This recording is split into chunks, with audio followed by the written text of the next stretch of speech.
ഉള്ളിലേക്ക് കയറി വന്നു കഴിഞ്ഞാൽ ഒരു കോമൺ ലിവിങ് ആണ്. കോമൺ ലിവിങ്ങിൽ ഇപ്പോൾ ഇവരുടെ ഒരു ചെറിയ ലൈബ്രറി ഉണ്ട്, പ്ലസ് ഒരു കോമൺ ആയിട്ട് ഇരിക്കാനുള്ള ഒരു ഇതും. ഈ കോമൺ ലിവിങ് ലൈബ്രറിയും it's a part of the courtyard. പിന്നെ 2 ബെഡ്റൂംസ് ഉണ്ട്. 2 ബെഡ്റൂംസിലും നേരത്തെ പറഞ്ഞ പോലെ വെൽ അപ്പോയിൻറ്റഡ് റൂംസാണ്. You have a walk in closet, നല്ല അപ്പോയിൻറ്റഡ് ടോയ്ലറ്റ്സും എല്ലാം ഉണ്ട്. പിന്നെ ഫസ്റ്റ് ഫ്ലോറിലുള്ളത് ഒരു ഹോം തിയേറ്ററാണ്. 150 ഇഞ്ച് സ്ക്രീൻ, 10 ആൾക്ക് ഇരിക്കാം. ഫുള്ളി അക്കോസ്റ്റിക്സ് ചെയ്തിട്ടുള്ള ഒരു തിയേറ്ററാണ്. പുതിയൊരു വീട് വേണം എന്നുള്ളൊരു തീരുമാനം എടുത്തപ്പോൾ ആദ്യം തന്നെ സുജേഷിനോടാണ് കാര്യങ്ങൾ പറഞ്ഞത്. ഫ്രണ്ടാണ് സുജേഷ്.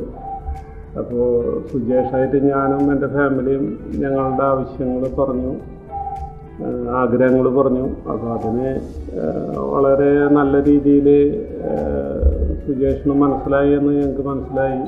പണി കഴിഞ്ഞപ്പോൾ ഞങ്ങൾക്കത് കൂടുതൽ ബോധ്യമായി. എനിക്കും എൻ്റെ ഫാമിലിക്കും വളരെയധികം ഇഷ്ടമായി. ഈ വീടിൽ ഇപ്പം ഞങ്ങൾ താമസം തുടങ്ങിയിട്ട് ഞങ്ങൾക്ക് അത് വളരെ സംതൃപ്തരാണ്.